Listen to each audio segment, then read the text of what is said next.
Wak, gua mau cerita. Tapi tolong ya, dengerin ini sampai habis. Karena ini bukan sekadar kisah, ini luka sejarah. Jadi ceritanya begini, Wak. Tahun 1830-an di sebuah desa kecil di Jawa Tengah bernama Desa Ngadirejo. Desa ini tenang, rakyatnya damai. Tapi ya itu cuma sebentar. Karena Belanda tanggal bawa satu pemerintahan yang kejam, tanam paksa. Lo pikir, Wak, tanam sayur di belakang rumah? Lah kagak. Ini rakyat disuruh nanam kopi, tebu, dan nila buat dijual ke Eropa. Hasilnya nggak sepeser pun buat mereka. Ada satu bapak di desa itu, namanya Pak Wiryo. Umurnya udah 50-an. Badannya kurus, matanya cekung, tapi jiwanya kuat.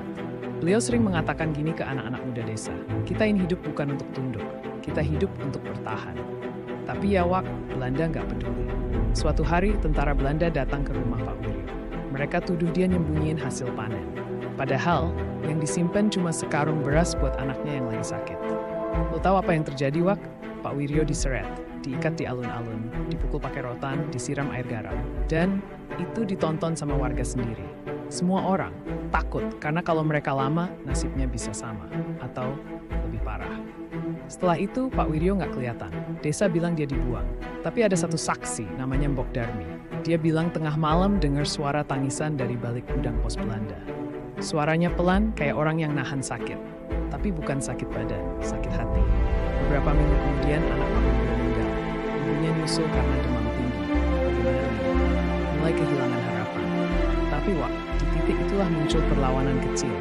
Anak-anak muda yang dulu diam mulai bergerak. Mereka simpen hasil panen di bawah tanah. Bikin jalan rahasia. Ngumpulin info dari warung kopi, dari londo mabuk yang ngomong sembarangan. Lihat kan? Wah, bahkan di tengah kekejaman, rakyat kita masih bisa mikir, masih bisa lawan walaupun kecil. Tapi berarti, cerita ini bukan cuma soal Pak Wiryo, tapi soal ribuan orang yang ngalamin hal yang sama. Yang namanya nggak pernah ditulis di buku. Yang jasanya nggak pernah dikasih penghargaan. Tapi, tanpa mereka, kita gak akan ada di sini sekarang. Jadi kalau lo hari ini bisa duduk dengerin podcast, update status, ingat Wak, dulu kita paksa diam. Tapi sekarang kita punya suara.